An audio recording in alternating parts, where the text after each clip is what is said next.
Well, good evening and welcome back to the Journey Home program. I'm your host, John Mark Grodi, here on EWTN. And once again, we have this great privilege to come together to hear a story of faith and conversion. We're joined tonight by Joe Ward. He's a former Reformed Calvinist who came into the church in 2022, and we're very honored to have him here tonight to tell his story. Joe, thanks for coming on the show. Thank you for having me. It's great to meet you. We've connected before because you've attended some of our Coming Home Network video calls where we're meeting with other converts and journeyers to share a bit of your story, but I'm excited to hear it in full and in person this time. Yeah, it's always interesting to meet people that you've only interacted with on Zoom in real life, right? Yeah, in the flesh. Right? Yes, for sure. Well, it's great to have you here. I'll step out of the way. Take us back to the beginning.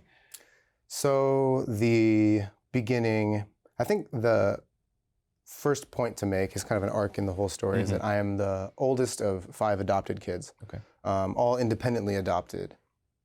And, you know, that they all have their own story that they have to tell. But for my part, I was taken by the state of New York. I should say I was born and raised in upstate New York, which is putting it simply, born and raised. Yeah. So I was taken by the state of New York because I was neglected by my parents. So I became a ward of the state for some time, and then I was placed into foster care. From foster care, I was adopted by my parents, my adopted parents. And so I was raised, this is a big part of our story too, is that there's a lot of denominations you're gonna hear throughout this. My dad was raised Methodist, although he doesn't practice Methodism. And then my mom was raised Mennonite, and she would still affiliate with the Mennonite church, although there's not a community where we live in upstate New York. But interestingly enough, we were raised in a Reformed Presbyterian church. And I always knew that my parents weren't Presbyterian, but we were being raised in a Presbyterian church because according to them, they didn't join churches, they joined congregations. So for them, it was more about the people you were with. Could you find a community that helps you, love the Lord and have good formation and scriptural study and things like that. And the Presbyterian church is, especially the Reformed Presbyterian church was very good for that. So I went through, that's where I got my formation. That's where I gained a lot of my basics in the faith. So I think that being adopted was a big part of that, because so my dad says that I accepted Jesus into my heart at a very young age. I don't remember that at all. I don't really have a particular conversion moment. I had many small conversions in my life. So what I was told, and I've since learned a lot about this, is that especially children that were adopted because of abuse and neglect have a hard time asking for what they need or what they want or seeking help and things like that. And so I was told that, like, when I was a kid, when I was a child, I didn't really cry too much. I wasn't too much of a bother. And I've since learned that, especially with neglected kids, it's because you learned really quickly that no one's going to come help you, no matter how hard you cry. So I think that I internalized that idea. And I think people that have a lot of trauma can avoid Christianity altogether because, or God altogether, because they enter into that kind of problem of evil. Right. If God is so good and loving, how can these things happen to me or to other people, right? But I think growing up in the Reformed Presbyterian Church and Calvinism, where some people might despair at the problem of evil, I think I needed that at the time, just to, it may have been God's way of letting me know that he's still there and he still exists, right? It's like, yeah, I entered into that idea, like, yeah, bad things happen, God's still there, God's sovereign, right? So I kind of gained that idea from a young age. So I don't think that I had a particular conversion moment as a child or an early teen. It was just kind of like lots of bad things happened in my past. Yeah. And then I just had to lean into God's sovereignty. Yeah. You know, it's interesting about in different theologies, even as we kind of look back from a Catholic perspective, there's always an emphasis or a kernel of truth there. And certainly, you know, we believe in God's sovereignty. Now, as Catholics, now we'd kind of say that that's a piece of a bigger puzzle, right? It has to be held in balance with other things. But certainly, again, there's times in our life when that's precisely the emphasis that we need to recall, that somehow in the midst of all this, God does remain sovereign. Even though I can't quite see it, I can't see the wisdom from his perspective, that there is something here. Yeah, I say that because so I'm the oldest of 5 adopted kids, and none of my other siblings are any sort of Christian that I know of. And I think that might be why, right? Because we all have our own baggage too. Like,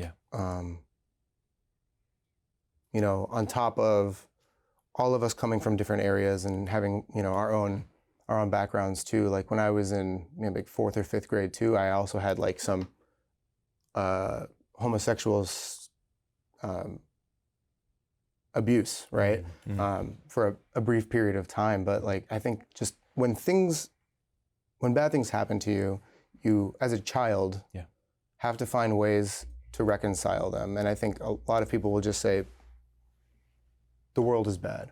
And growing up in the faith tradition that I did, agreed with that, but then gave me tools to deal with that. I think maybe, and I mean, like, not lose my faith in God, in other words. Sure. I mean, that's a very dark introduction, right? But, you know, despite that, I actually had a very, like, lovely childhood growing up. Like, I have a very solid group of friends that I've interacted with, and we all come from different backgrounds. And I think mostly the thing that I appreciate the most about my friends is that we don't agree on very much, but we are able to debate civilly and then like still go out to eat and have fun and do things like that together. So I also learned that you can debate, right? You can have arguments with people and it doesn't need to be uncivil, or even if it gets a little heated, that you can still maintain your relationship with them, right? Yeah. So I basically went whole hog into Calvinism growing up, and I went into college. And I ended up getting into the same college that my dad went to. He went for history, I believe, and I went for music education. So there's a music school attached to this university. And I'm a fairly introverted person, like when it comes to new people. If I know people, I'll talk to them and I'm excited and no problem. But if I go somewhere like college, like my tendency is to just, you know, kind of reserve and not be outgoing. So it was lonely at first, but my dad encouraged me to go to the church that he went to when he was there. And so I did. It was a very small little community church, and it turns out that the exact same pastor that was there when he was there was still there. So we had the same pastor for a few years. And this church was charismatic. It was a small community church, but this was the first time that I really got introduced to that side of things, right? You know, probably very different from like the worship style that you'd grown up with. Very much so. And because in the church that I grew up in, it was like an organ and a hymnal, and you know, I love music, and so I really loved the deep worship and praise of the hymns and the depth of those. And so then, you know, to go to a more modern, contemporary community church, like it wasn't for me. But at the same time, I went anyways because I did agree with my parents at the time that like there are theological differences, but they're not irreconcilable, or I didn't think hard enough about them to realize how they could be irreconcilable. It was more like if we're all aiming at Jesus, you know, then we're aiming for the right thing, right? And so we're all kind of gonna get close to there. So I did play in worship at that church for a little while. I played the bass guitar, I think. I studied the French horn in college, but I played the bass guitar there. I did really like to serve the church, and I figured if music was what I was into, then those are the skills that God gave me and he wanted me to use them. So yeah. And in college, because I went to this church, but then also I ended up joining InterVarsity Christian Fellowship at that church, which is what I imagine like a Newman Center, kind of to be like a Christian community on campus. You come up with lots of interesting conversations, and you interact with a lot of different faith traditions. Yeah. That's college in general, not just like Christianity, but people from all different walks of life. So I had to really defend my Calvinism, right? Basically, and I throughout all 4 years, like I got into lots of arguments, lots of conversations, again, like in a civil way. But I ultimately left college like stronger in my Calvinism. I couldn't quite find anything that was more convincing, So then after college, I got a job out in California. And then through a friend of a friend of a friend kind of a situation, we found a family that would put me up for a few months while I moved out there, I got on my feet. They went to an evangelical free church, right? So we've got Methodist, Mennonite, Presbyterian, Charismatic, Community Church, Evangelical Free Church. So they went to an evangelical free church, and so I just went to the church that they went to. Okay. And this was like more of your run-of-the-mill, like standard, like evangelical style church that I think most people associate with Protestant. Right. Got plugged in there right away. I actually started playing French horn for them right in the beginning. The worship pastor that ran that ministry at the time had, people that played lots of orchestral instruments or band instruments and things like that. It was nice. So there was some more, like serious or liturgical feeling music there. That did change after a while, but I was happy to be there. Plugged right in, loved the people. Turned out to be that church, although it was an evangelical free church, was sort of a Reformed Baptist church, wearing the skin of an evangelical free church, I guess. There's the word free, so in that denomination, so there is a little bit of leeway there in terms of, how free that can be. What does that free refer to? There's certain, I think it's like it's basically like the majoring on the majors and minoring on the minors, root doctrines versus branch doctrines. Liberty in the inessentials. Yeah, right, exactly. Yeah. And that'll come up a little bit later when we talk about seeking membership in that church. Okay. Yeah, we'll get there. Okay, that's good. Okay, so I'm attending this church, but then I end up flying back to New York that winter because I'm getting married. So my wife, and this is where Catholicism sort of first comes onto my radar. My wife, Izzy, she was born and raised Catholic, and we met in 9th grade. Okay. And so in algebra class. We didn't start dating for a few years after that, but that's when we first met. And I inherited, like I think a lot of Protestants do, some anti-Catholic talking points and bias and things like that. So I would go over to her house and, we'd like get into arguments and say, why do you Catholics think X, Y, and Z? And of course, most Catholics are just unable to answer these questions, right? I didn't know we did. It's like, right, exactly. So we went back and forth. I went to her church a few times, but ultimately, by the time we ended up getting married, we got married in a Baptist church. That's 6 denominations now, I think. We got married in a Baptist church, and that's because the Presbyterian church I grew up in had like a split in leadership, and lots of people left, including my family.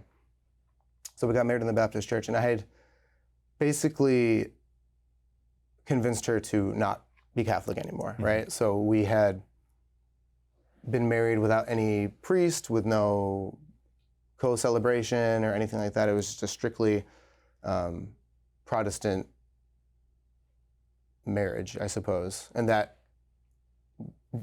becomes something a little bit later when I start pursuing Catholicism.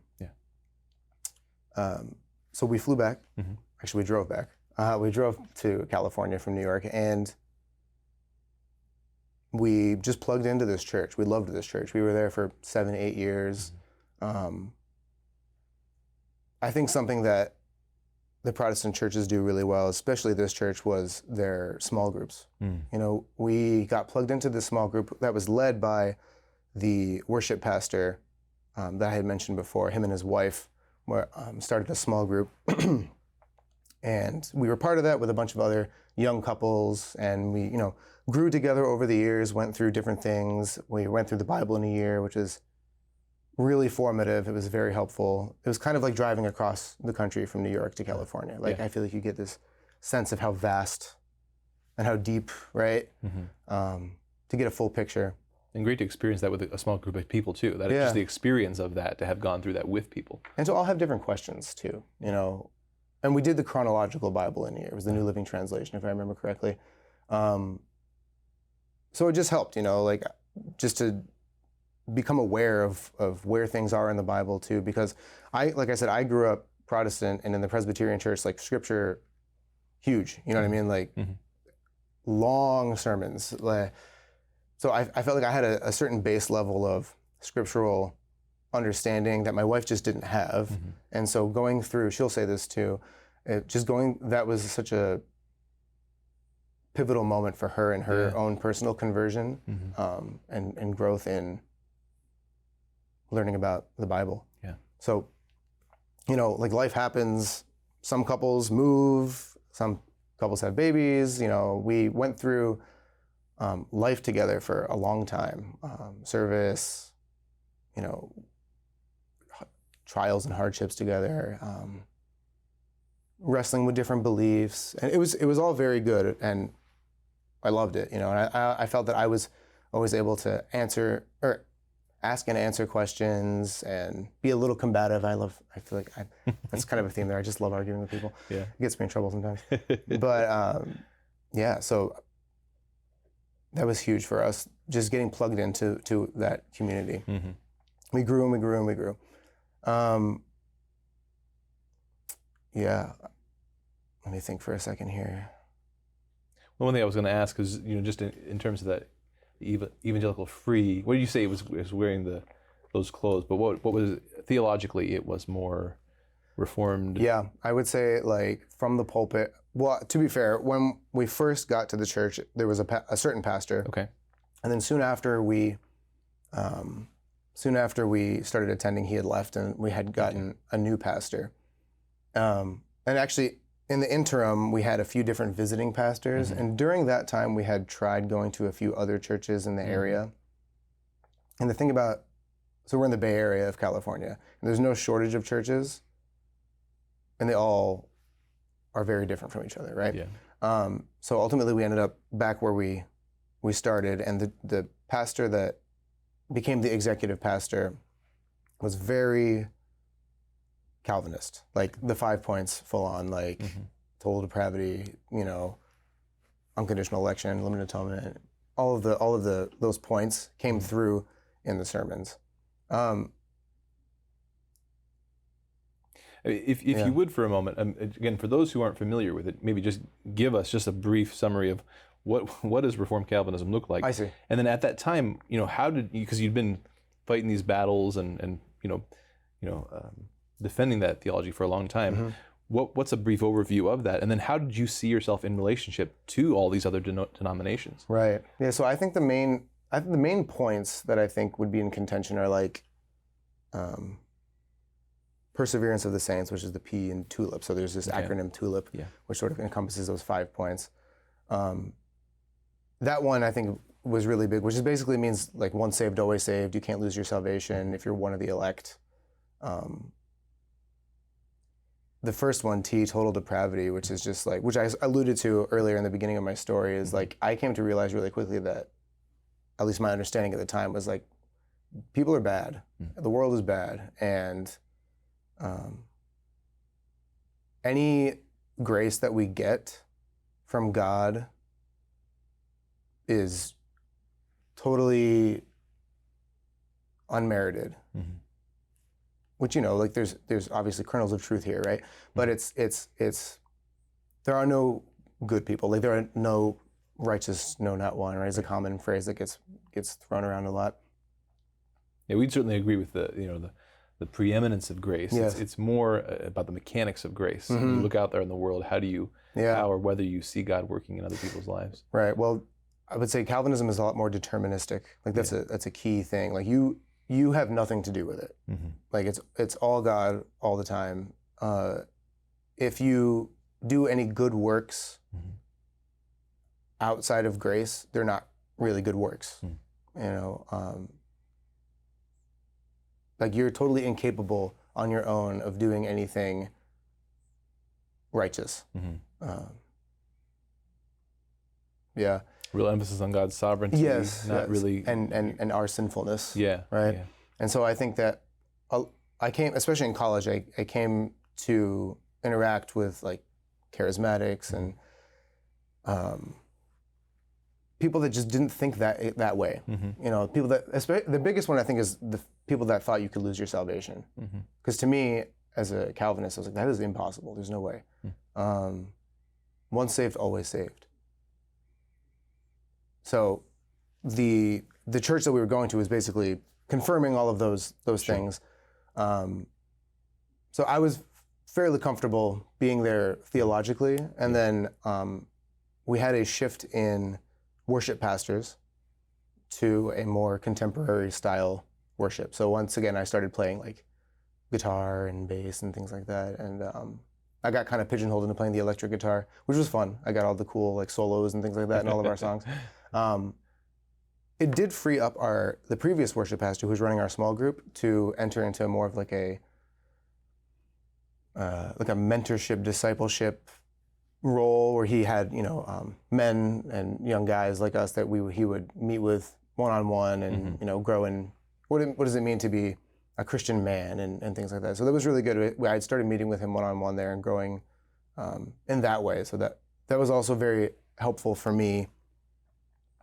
And then, so eventually we were encouraged to become members of this church. And I guess I should take it back to my parents because like they said that they didn't join congregations, or they didn't join churches, they just joined congregations. Right. They also had never officially joined any church. Like they had never become members of any church, which I thought was odd growing up, but they just reiterated the fact that it's more about the people, and the people can change, and the pastors can change, congregations can change. So, but we were comfortable where we were. We liked it. We were growing. We felt like we were where God wanted us to be. And so we pursued the membership classes. And I was talking to somebody recently about this too, and they were like, well, why would you want to be a member of this church? And this specific church, and I came to realize that not all churches function the same way within the realm of Protestantism in terms of like members having to vote on things or choosing their leaders or different things like that. So that would kind of be one of the draws to membership, right? Yeah. So this class basically entailed, basic catechesis, roles of what a member would be, things like that, statement of faith. And at the end of this course, we had like paperwork we needed to do, and we needed to meet one-on-one with elders of the church, like little interviews. And at the time, I didn't really know this term at the time, but it turned out my wife was like deconstructing at the time, kind of behind the scenes a little bit. This will tie into Calvinism too, because she came with me through this theological path. Right. And she was really struggling with the belief in the resurrection. Like, how can that be? People don't rise from the dead, right? And she went through this period of, I don't know if this is true. And then if you pair that with the Calvinist understanding of once saved, always saved, then you get this idea that's like, well, maybe I'm not one of the elect. I don't get it. It doesn't feel right to me. So maybe I'm just not meant to be one of those people. And there's nothing I can do about it. Right, exactly, because it's not up to me at all. So yeah, I mean, it seems like when I don't know this, I've never been there, but it would seem like during good times, right, during times of consolation, we would say in the spiritual life, I could imagine, being attracted to, some of the tenets of Calvinism, but it seems like when you go through the difficult times, it would really present you with this existential dilemma. It does, right? Because if you're elect, you can't possibly know if you're elect, right? Because you don't know until you persevere to the end, right? Which is actually sort of what Catholics believe too. Like, I mean, in terms of you have to persevere to the end, right? Sure. It's just you can't know that you're going to. You can't possibly know that. So she was struggling with that, and I was struggling not with that, but like with some fringe Protestant doctrines. And this is maybe where the free comes in a little bit, or at least this is where the extent of the free goes. Sure. So, because I was toying around with the idea of annihilationism. I don't know if you've heard this term before. So basically the idea is, and this is sort of a logical conclusion of Calvinism, is that if you are predestined to heaven, then like, logically speaking, there are people that are predestined to hell, right? And so where it feels hard to reconcile the justice in that. And so how some people do it, most famously the Seventh-day Adventists, this is where this is the most commonly found, is that when you go to hell, it's not eternal conscious torment. You are annihilated, like you cease to exist. That's where the term comes from. Right. So I was like toying around with that because like that would make me feel better, if I wasn't elect, or maybe if my wife ended up not being elect. It doesn't seem fair that if you're not elect, then you have to suffer eternal conscious torment. It doesn't seem punishment. Like it squares. Yeah. Even the concept of punishment, if you didn't have any choice in the matter. Right, exactly. So God's causing it one way or the other. Right? Yeah. So oddly enough, this church in their statement of faith made part of it was, I don't remember the exact terms, but it was like, we believe in like eternal conscious torment of it. And I felt that I wasn't sold on that, and I didn't feel like I could sign off on it if I didn't believe it.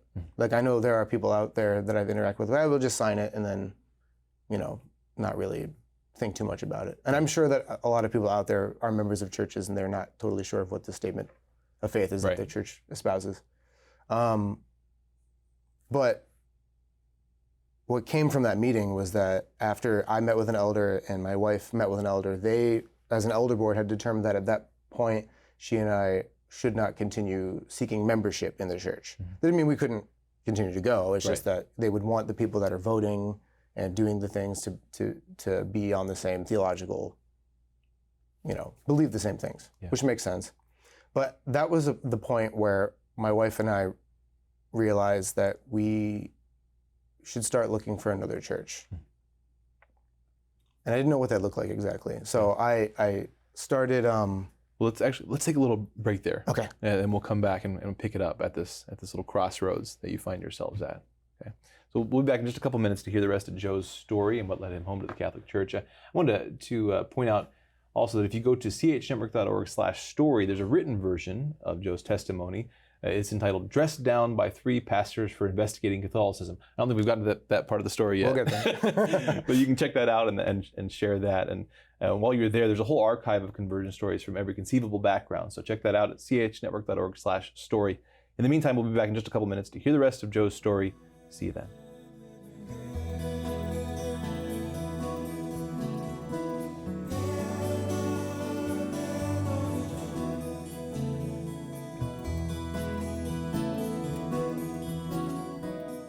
Welcome back to the Journey Home program. We're entering the second half of our hour tonight, speaking with Joe Ward. He's a former Reformed Calvinist. We've been hearing his story tonight. Joe, thanks for sharing it with us. When you left off, right, you'd been attending this church for a while, and as a result of a lot of things, really seeking membership and beginning to face up with some of these theological issues, that made you uncomfortable, but also, your wife struggling with her faith. Right. Has kind of taken you to this crossroads where you're thinking maybe it's time for a change. So pick us up there and what happens next. So a lot of things happen, but I think at the end of the day, I felt that I wanted to go back to something more serious, right? A serious denomination. Because like I said, I grew up in the Reformed Presbyterian Church, so reverent, hymns, organs, vestments, things like that. So I found this to be an opportunity to start looking back into like, well, maybe if we shift, we should make a big shift.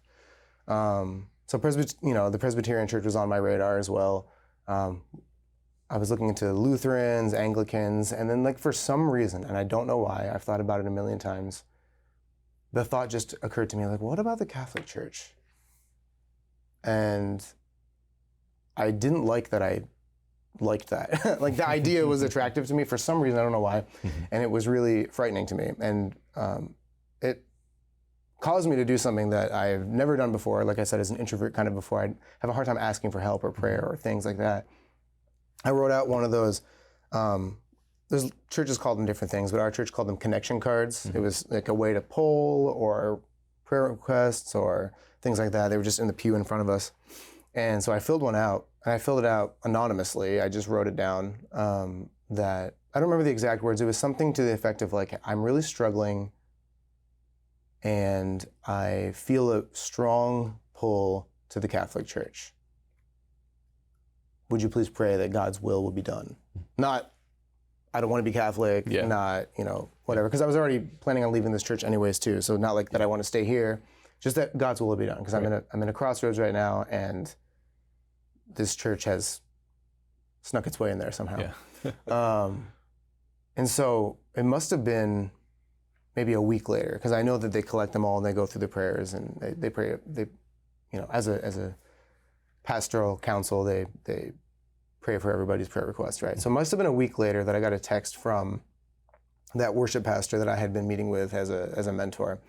He said, hey, the executive pastor of this church wants to meet with you because of a prayer request that you put in there. And in my brain, I'm like, how do they know how do they know it was me? I was like, my handwriting's not that distinct. It's bad, so maybe that's why. But I was fine. I'm caught. So I was like, I'll go. So I get to the church, and the worship pastor, he greets me, and he says he's going to sit on the meeting, which made sense to me too. He was kind of my spiritual mentor at the time. We walk down to the executive pastor's office. He shakes my hand, and he also lets me know that the pastor of the Spanish congregation is going to be sitting in on this meeting. And so now I start to get a little bit more nervous, because what I thought was just going to be like a interaction between me and the executive pastor is now me and 3 pastors sitting in his office. And so we sit down, and they ask about my background and how I sort of came to be there that day. And the main issue that the executive pastor had was that if there's somebody on stage in such a present way that's openly looking into Catholicism, then that definitely needs to be addressed. Because this was an anti-Catholic church. Not all Protestant churches are anti-Catholic, but this is like a very staunch anti-Catholic church. And so the 3 of them, proceeded to let me know that, like, hey, if you want to be a Catholic, that's different than just becoming like a Lutheran or an Anglican or a Presbyterian or like a more liturgical or serious thing. And at this point, like, I'm still not a Catholic, right? So they're like, like they worship Mary, all the stuff that you've probably heard a million times. And I'm reiterating those things to me. I'm like, yeah, you're right. They don't do that. And then eventually they say something that like kind of tweaks me a little bit. They're like, and they also baptize babies. Right? And so then we like think back to my Reformed Presbyterian background, and I was like, I know that Presbyterians don't believe the exact same thing that Catholics do about baptism, but they do baptize babies. And I think that the reasons that they have for baptizing babies are better than the reasons for believers' baptism, or what these 3 pastors were bringing up. So I suddenly found myself siding with the Catholic Church in this, what became a debate about baptism. Not about baptismal regeneration or anything like that, but in terms of who ought to be baptized and why. So we went back and forth on like believers' baptism, household baptism, these verses, those verses, and I always like to say they ended up becoming verses, right? Verses against verses. Right. So basically, the meeting ended with the resolution that I would not be allowed to play on worship anymore so long as I was still investigating Catholicism, which like hurt a lot. It was like a rejection, it felt like but I understood where they were coming from, as the shepherd of their flock, right? They wanted to make sure they were protecting them. So I left the meeting and I was sad, but I was more curious. I felt that I had a better argument than they did for infant baptism at the very least, but I know that most Protestants don't baptize babies. So I decided to do something that I don't think any Protestant should ever do if they want to avoid becoming Catholic, and that's asking yourself, what did the early church believe about baptism? Right. So I started looking for answers for that. And so within the realm of Protestantism, there's a really big debate between John MacArthur, who's a famous, still alive Reformed Baptist, and R.C. Sproul, who I believe has passed away now, and he was a Reformed Presbyterian. And they basically debated infant baptism, but within the realm of Protestantism. As far as debates about baptism go, that was as far as I could find in Protestantism. The only people that were really debating it other than that were Catholics. So I was open to the realm of Catholic debaters. And the first Catholic debate that I ever listened to was Patrick Madrid versus James White debating Sola Scriptura. Mm-hmm. And this debate absolutely rocked my world. I had come to realize that I have a lot of unchallenged assumptions, and Sola Scriptura was one of them. So I was listening to this debate, and Patrick Madrid is pressing James White on how he knows, like, how do you know Matthew wrote Matthew? How do you know this book belongs in the Bible or that book belongs in the Bible? And James White essentially says something like, why do you keep talking about the canon? Let's just stick to the topic at hand. I mean, they're related, obviously. But Patrick Madrid says this thing that stuck with me, and I think it totally shook my world. He said, if you're going to get in front of this audience and say Bible alone, then you need to be prepared to tell us what the Bible is and why you believe that these books are canonical. And so it's not like that debate convinced me to be Catholic, but what it did do is it like took the floor out from under me. And I was in free fall for a little while, just being like, what? If Sola Scriptura is not true, that doesn't mean Catholicism is true, but it means something really big, right. You know, I don't know exactly what. So I just I need to hear more, right? I need to know, what else am I assuming that, you know, is not correct? You know, what are other unchallenged assumptions do I have? So, you know, I was searching out a lot of different debates. There's a lot of different things out there, and we were continuing to go to the church like normal. I just wasn't playing on worship anymore. And it was a long enough time where people started asking, like, hey, how come I haven't seen you up there in a while? What's going on? I started kind of pushing those answers off a little bit, and then COVID happened. And it opened up a few things. Number one, the church shut down, right? Like most churches shut down. And so I had more time to seek answers and look for more things. And then it also opened up a few really interesting questions. Like, what does it mean to go to church? Right.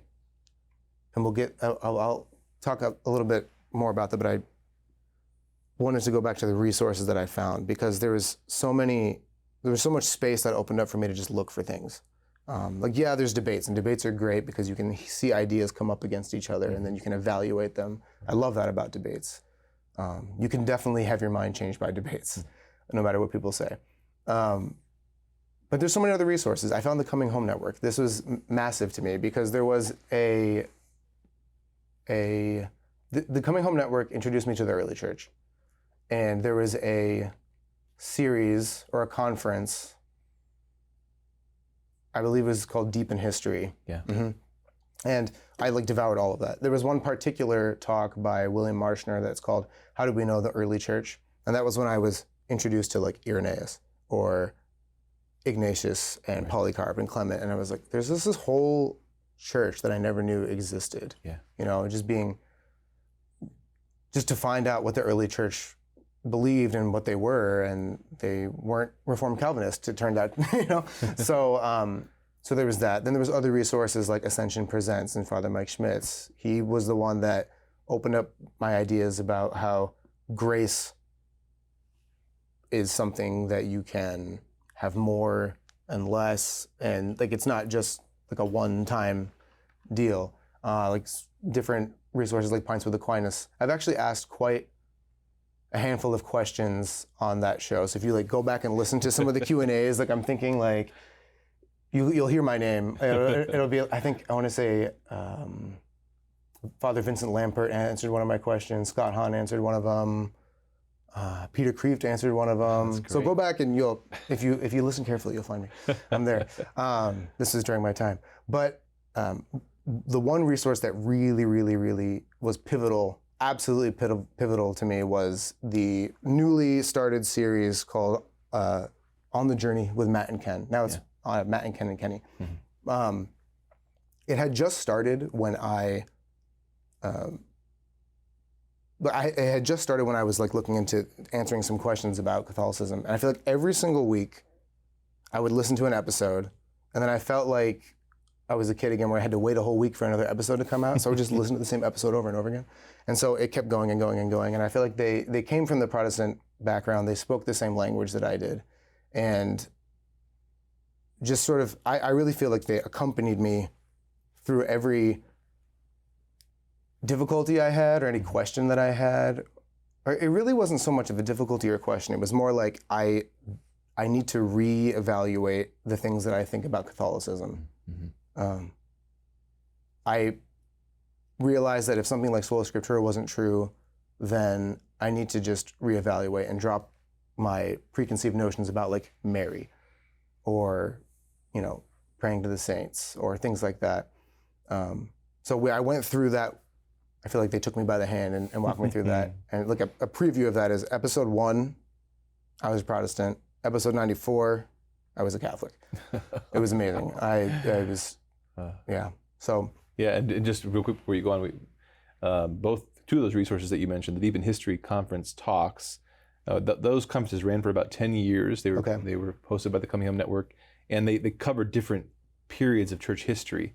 And so if you go to chnetwork.org, you can find those talks under the resources section covering these different sections of church history, as well as the show On the Journey with Matt and Ken, which is also produced by the Coming Home Network. Yes, right. Yeah, that's right.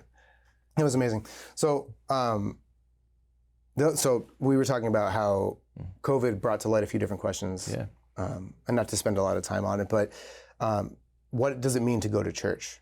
COVID, regulations loosened up. People started going back to church, but there was this tension in the Protestant church, at least in this particular church. It was like, we want you to come back, but we understand if you don't come back, but you should really come back. And so I was looking in like, well, what does it mean to go back? We can do the same thing. I can hear them sing the music. I can listen to the talk. What did it really mean to like go to church?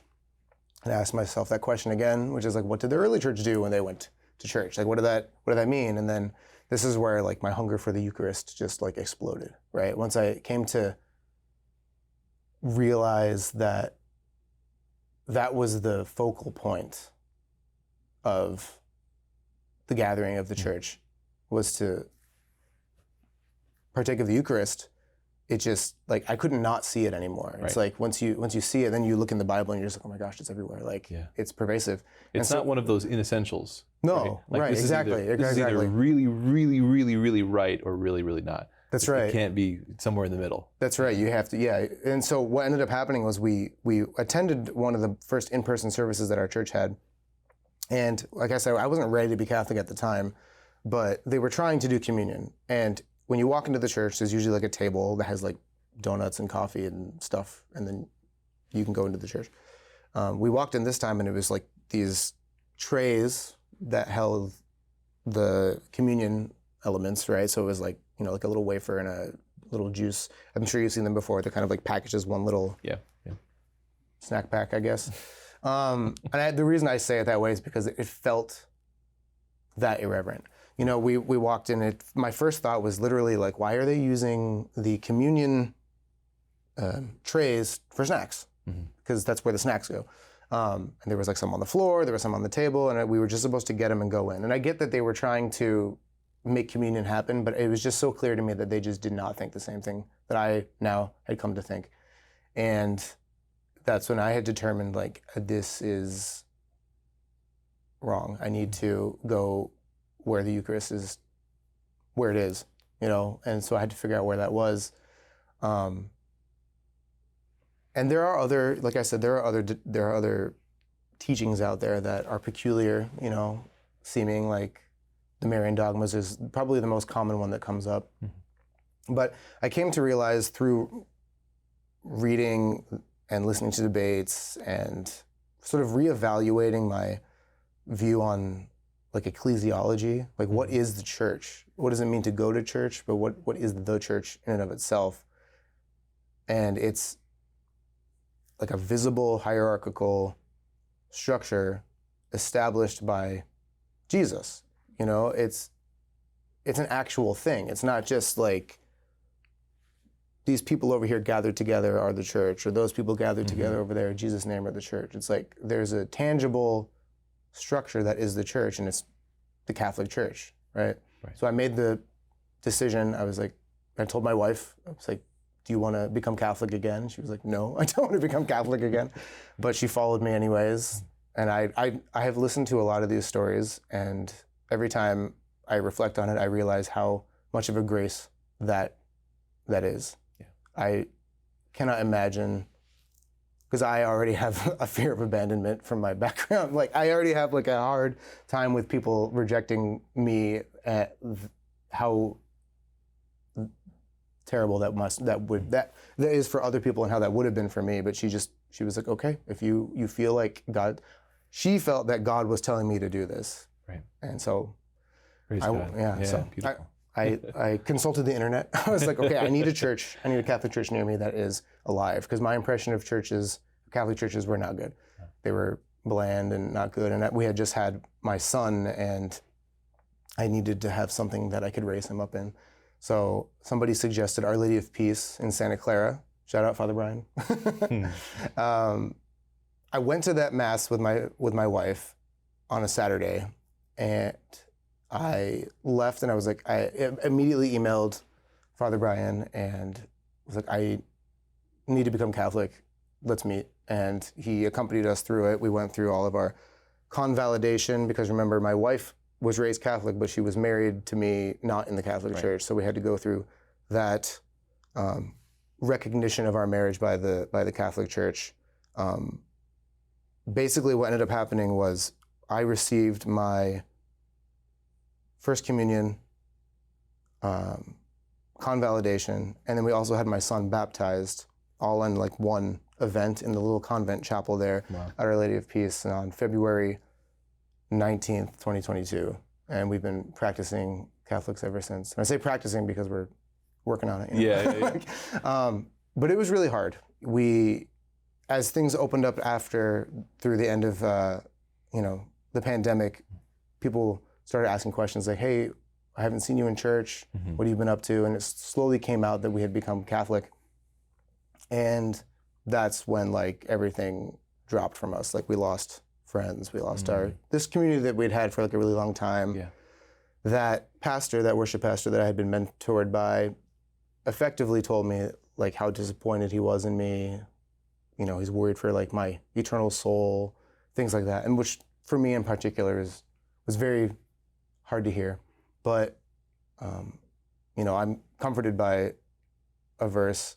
I believe it's in Romans. It's like, for you did not receive the spirit of slavery to fall back into fear, but you received the spirit of adoption as sons, by whom we cry, Abba, Father, right? And so there's this whole phrase that hit me like a ton of bricks when I first heard it. And there's this focus in Catholic apologetics on like home and like the journey home, the coming home, the coming home network, right? So like when people convert to the Catholic Church, you often hear people say, welcome home. And I think when I heard that the first time, I was just like, wow, like my home is here. Like my identity is as an adopted son of God. Yeah.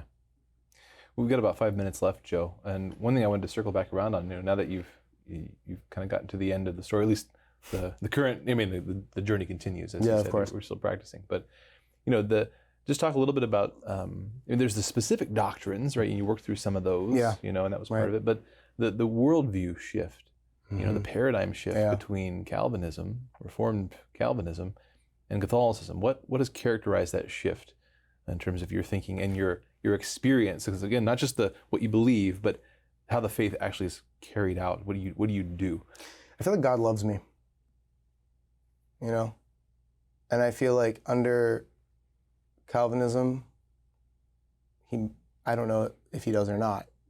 I won't know, like I don't know how I can tell people under Calvinism, Jesus loves you, you know? Right. And I know that, you know, people talk about Catholicism, like why you have Jesus on the cross, like why do you keep him on the cross, right? And it's just like the whole idea of the atonement that's the shift, that's the huge difference. Under Calvinism, God has to get his wrath out, and he does it on Jesus because he has this wrath for sin that he just needs to punish somebody for. And under Catholicism, Jesus, on our behalf, like makes this absolute perfect love of us and love of the Father present in the Passion, and the emphasis is love, I think. Yeah.